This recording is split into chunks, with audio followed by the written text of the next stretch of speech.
Title: Echoes in the Mist. Tommy wasn't in the best of moods. The prestigious Blunt's brilliant detectives, the agency he and Tuppence had painstakingly built, had just taken a humiliating hit.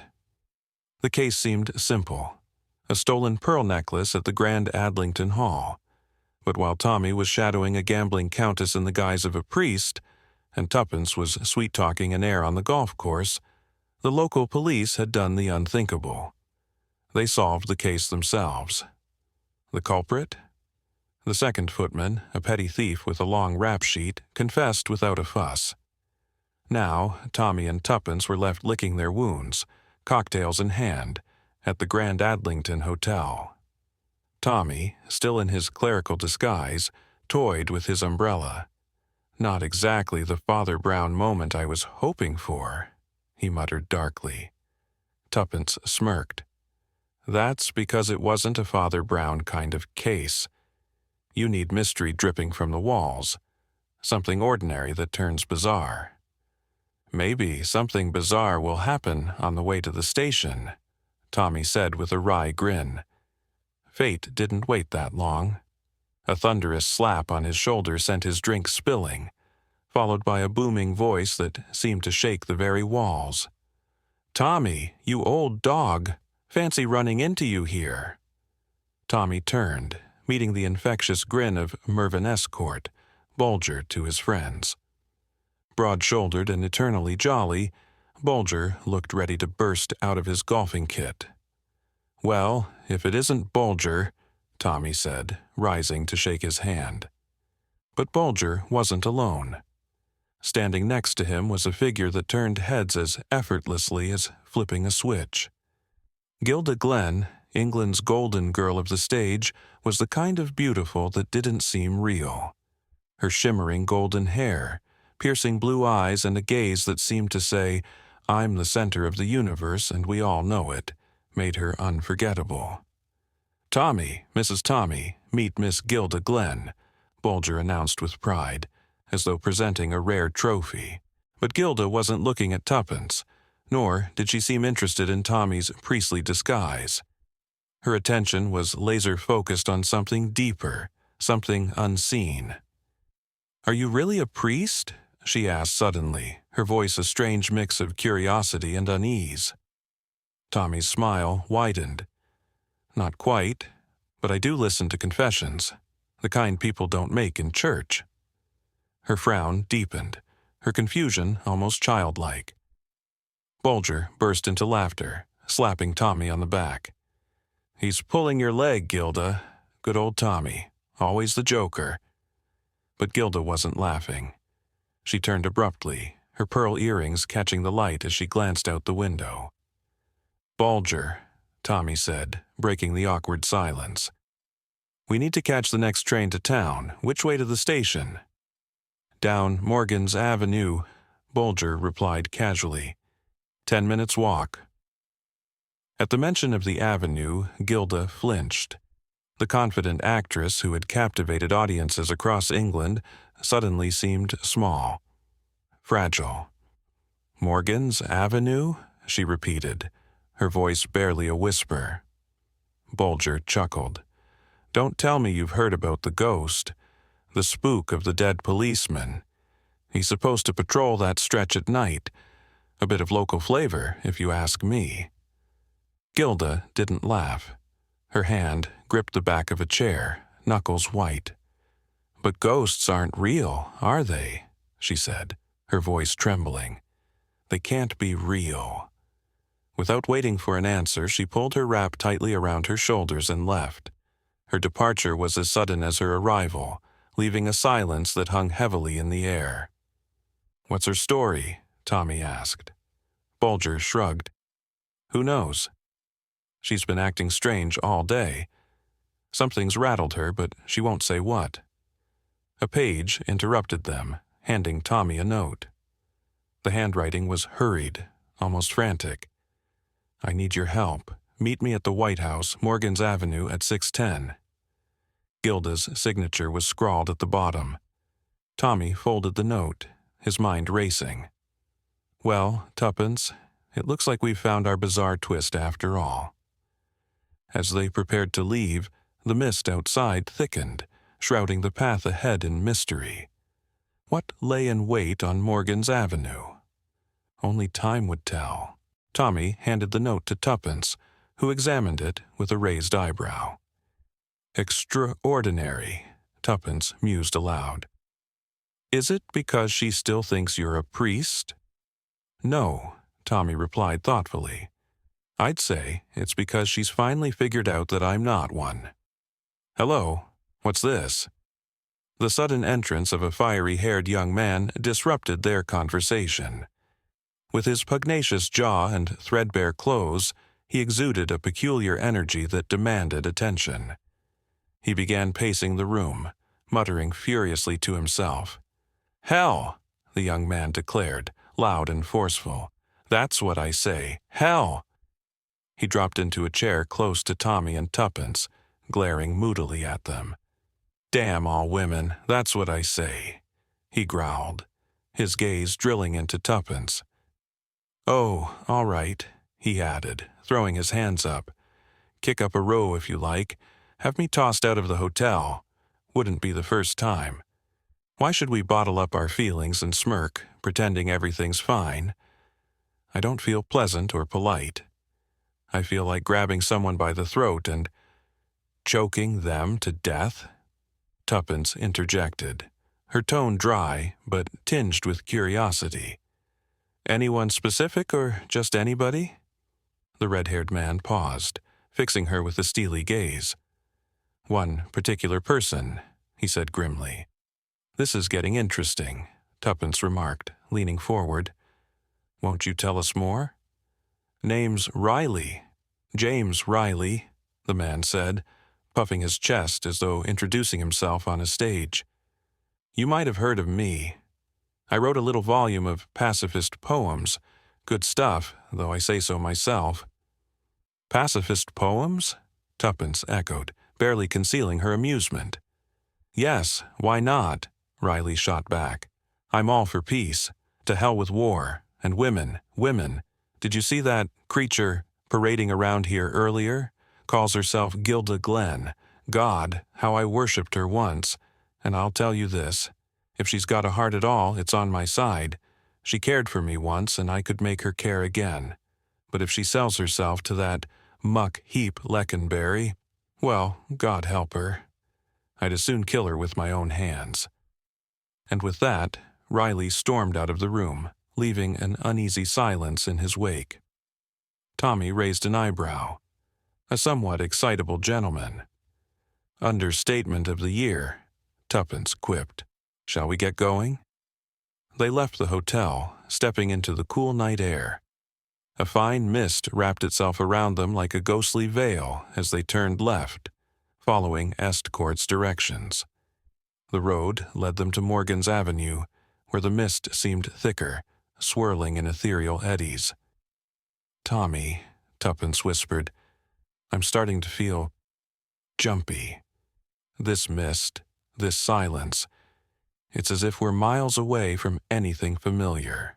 It's just the mist, Tommy reassured her. It plays tricks on the mind, makes you feel isolated even when you're not. Their footsteps echoed on the pavement, the only sound in the oppressive quiet. Suddenly, Tuppence stopped. What's that? She hissed. What's what? I thought I heard footsteps behind us. Tommy grinned. Getting spooked already? Next thing, you'll be seeing ghosts. Tuppence shivered. Don't joke about it. Now, I can't stop thinking about it. She craned her neck, peering into the fog. Then she froze. There they are again, she whispered. Footsteps, but now they're in front of us. Tommy listened carefully. The sound of measured footsteps reached his ears, growing louder. Suddenly, the mist parted dramatically, revealing a towering policeman standing just ahead. The figure appeared so suddenly it was as though he had materialized from the fog. Well, that's theatrical, Tommy muttered. The policeman, though not as gigantic as he had first appeared, stood rigidly, flanked by a scarlet pillar box and the faint outline of a white house. "Red, white, and blue," Tommy observed dryly. "It's all very picturesque." As they approached, another man hurried past them, heading for the White House. He rapped urgently on the door, which opened just as Tommy and Tuppence reached the policeman. "Seems to be in quite a hurry," the officer commented, his voice slow and deliberate. "The kind of man who's always in a hurry," Tommy remarked lightly. The policeman turned to him with a suspicious gaze. "Friend of yours?" "No," Tommy replied. "But I know who he is. Name's Riley." The officer's expression darkened slightly. "Ah," he said, his voice tinged with foreboding. Tommy, with a raised eyebrow, turned to the constable. "Can you tell me where the White House is?" he asked politely. The constable jerked his head sideways. "This is it, Mrs. Honeycott's place," he said with a matter-of-fact tone. He paused for a second, almost as if proud of his insight. "Nervous lady, always suspecting burglars. Keeps asking me to check the place. You know how middle-aged women get." Tommy raised an eyebrow. "Middle-aged, huh?" He leaned in slightly. "Do you happen to know if there's a young lady staying here?" The constable thought for a moment, scratching his chin. "A young lady, you say?" "No, can't say I know anything about that." Tuppence, looking a bit unsure, chimed in. "She might not even be here yet, Tommy. She could have left just before we did." "Wait a minute." The constable suddenly seemed to remember something. "A young lady did go in through this gate just now, about 3 or 4 minutes ago. Had some kind of white rabbit fur around her neck." Tuppence's face lit up. "Could it be her?" she whispered to Tommy.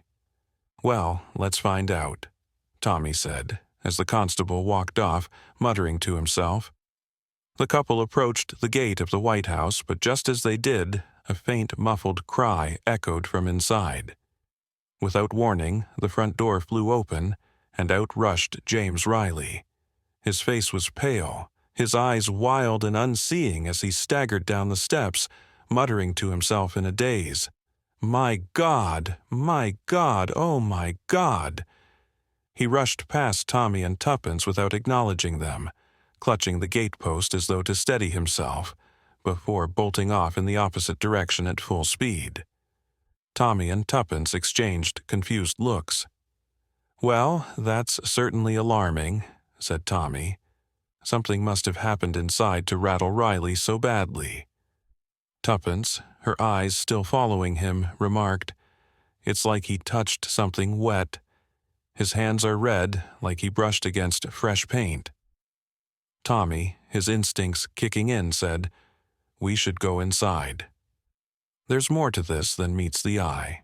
As they climbed the steps, the maid opened the door. She was practically fuming with anger. "Did you ever see the like of this? A man comes asking for the young lady, rushes upstairs without a word, and the poor girl screams like a wild cat. Then he comes racing down, white as a ghost. What's going on here?" Just then, a sharp voice came from inside. "Who are you talking to, Ellen?" The maid stepped aside, and Tommy found himself face to face with a middle-aged woman, gray-haired, sharp-eyed, and dressed in black with bugle trimming. "Mrs. Honeycott?" Tommy asked. "Yes," she replied, her eyes scanning Tommy and Tuppence with sharp curiosity. "Come inside, then. Let's talk." She led them down a narrow hall and into a room that seemed much smaller than it actually was, packed with chairs and tables. The fire crackled in the hearth, and the walls were covered with countless engravings and oil paintings. It didn't match the expensive elegance one might expect from someone like Gilda Glen. "Sit down," Mrs. Honeycott said briskly, eyeing them both. "Now, to begin, I must tell you that I don't approve of the Roman Catholic religion. Never thought I'd see a Catholic priest in my house. But if Gilda's decided to go down that path, well, I suppose that's her choice.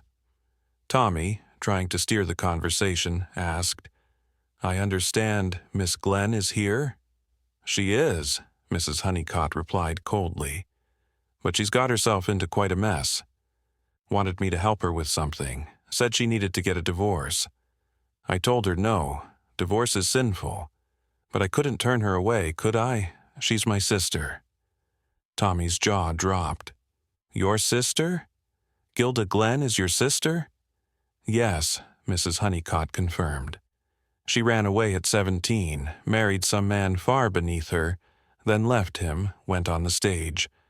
I've never stepped foot in a theater, and I don't intend to start now. Now, after all these years, she wants to divorce him and marry someone important, I guess. But her husband's standing firm. I admire him for it." Tommy, his mind racing, asked, "What's his name?" Mrs. Honeycott paused. "I don't remember. It's been nearly 20 years since I last heard it, and we don't speak of him. Our father forbade it. It's a disgrace, that's what it is." Tommy sat back, absorbing the stunning revelation. Gilda Glen, the celebrated actress, with her glamorous life on stage, was hiding a past filled with secrets, and her sister had just opened the door to a whole new mystery. Tommy and Tuppence stood in the doorway of the White House, the air thick with tension. The maid, pale and trembling, was all but frantic. "Did you ever see the likes of that now?" she gasped, her voice quivering. "That man, he rushes in, asks for Miss Glen, then up the stairs he goes like a madman. A moment later, we hear a screech that could make your blood freeze. And him, he comes flying back down, face as white as a ghost, and out the door like he's seen a devil." Tommy's mind raced. Who was he? What was his game? "He's gone, left us all behind but Miss Glen," the maid stammered, biting her lip. "She screamed, sir, screamed like she saw her worst nightmare." A chill ran down Tommy's spine. He could already feel the shadows of something far darker than they had imagined. He exchanged a look with Tuppence. Something had happened. Something terrifying. They needed answers, and fast. "Mrs. Honeycott?" Tommy asked, turning toward the formidable woman who had emerged from the hallway, her sharp eyes already sizing them up. She was a stern figure, a woman whose words could slice through the air with the coldness of winter. "Yes, I am she. What is it you want with my sister?" Mrs. Honeycott's voice was cutting, direct. She hadn't moved a muscle, but Tommy knew she was no stranger to confrontation. "I'm here about Miss Glen," Tommy said, trying to steady his nerves. "I understand she's in your care." Mrs. Honeycott's frosty blue eyes narrowed.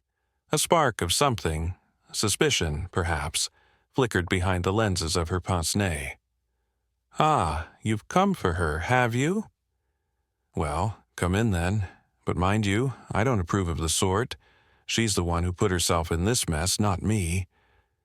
As she led them into the parlor, the room was suffocating, stifling with the weight of memories and secrets. It was a place that didn't fit the grandeur of the woman they spoke of, Gilda Glen. And yet, Tommy realized, it fit perfectly with Mrs. Honeycott. Everything was in its place, neat and predictable, like the cold silence of a grave. As Mrs. Honeycott launched into a tirade about Gilda's past, Tommy and Tuppence listened in stunned silence.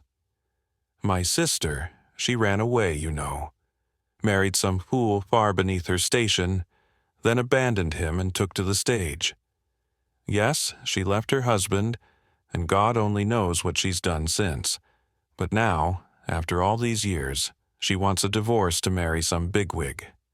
I tell you, it's all a mess." "Your sister's been married." Tommy's voice was low, his curiosity piqued. "Of course. Ran off at 17, ruined our family name with that disgrace." Mrs. Honeycott spat, the venom in her words like acid. The pieces were starting to fall into place, but there was still so much Tommy didn't understand. Why had Gilda Glen come to her sister now, after all these years. Before he could ask further, Mrs. Honeycutt suddenly stopped short. "You know, just before all this madness, she came to me, wanted my help, the audacity. She wanted me to convince her husband to divorce her. But divorce is a sin, I told her, so I told her to leave. I'd have nothing to do with it." Tommy's head spun.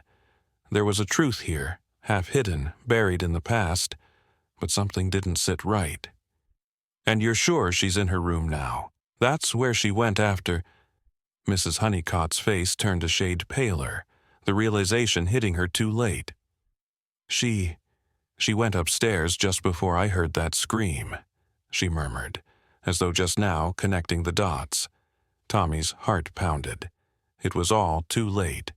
Gilda Glen was dead. They rushed upstairs, Tommy's steps echoing with a sense of urgency. And there she was, stretched out on the sofa, a ghastly silence hanging in the air. Gilda Glen, her beauty frozen in death, an unnatural stillness in her eyes.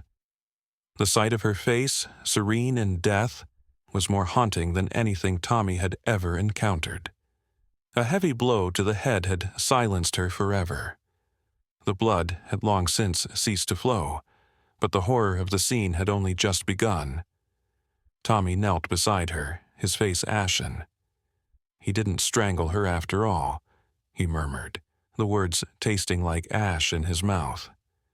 Mrs. Honeycutt's voice cracked. What do you mean? Who would do such a thing?" Tommy stood up, his gaze sharp. "The question is, who didn't do it?" The next few minutes were a blur of questions, confusion, and urgent decisions. Tommy immediately took charge, sending Tuppence out for help while he held the grim scene together. His mind raced as he pieced together the puzzle, but something gnawed at him, something he couldn't quite place. Was it really Riley who had done this? Or was there something more? A hidden motive lurking just beneath the surface? With a sense of growing dread, Tommy led Mrs. Honeycutt downstairs again. "What time did your sister come home?" he asked, his voice steady but tight. "Exactly 8 minutes past 6, Mrs. Honeycutt replied, her watch as precise as a clockwork mechanism. That matched perfectly with the time of the appointment, perfectly, too, with the policeman's account. But as Tommy's mind raced, a new suspicion crept in. Had someone else been waiting in the house? The thought lingered, dark and twisted. Then the maid confirmed what Tommy had feared. "No one came in," she said, "just her, and then that wild man." Tommy's thoughts were a whirlwind. He'd been so certain about Riley, but now the pieces didn't fit. The investigation had only just begun, and already everything was turning upside down. Tommy and Tuppence were no closer to the truth, but the mystery was deepening with every passing moment. Tommy paused, deep in thought, his fingers tapping lightly on the edge of the table. The weight of the silence hung heavy between them, broken only by his voice, low but steady. "You know, Tuppence, it's astonishing how credulous we can be. We take evidence as gospel, believing everything we hear. But what is evidence, really? Just the impressions we get from our senses. And what if those impressions are wrong?" Tuppence stared at him, intrigued, but Mr. Marvel, the lawyer, gave a bemused shrug. "We all know there are unreliable witnesses, people who remember more and more over time, even if they have no intention of deceiving anyone." Yes, Tommy said, but there was something deeper in his mind. "But it's more than that.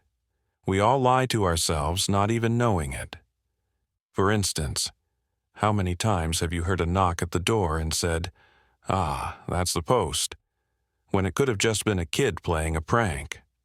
9 times out of 10, it's the post. But what if that one time it's something else?" Mr. Marvel looked perplexed, clearly not following. "I still don't see what you're getting at." Tommy's eyes narrowed, as though something was slowly clicking into place. Think about it. It's like the stick, Tuppence. One end points one way, but the other always points the opposite way. It all depends on which end you're holding. You think you understand the situation, but you might be holding the wrong end. Tuppence frowned. What on earth are you talking about? Tommy leaned forward, his voice a low murmur, like he was letting them in on a secret. It's simple, really, and yet it only just occurred to me. How do you know when someone enters a house? You hear the door open and close, and if you're expecting them, you'll swear it's them. But what if it's not? What if they're leaving instead? Tuppence's eyes widened. But Miss Glen didn't leave.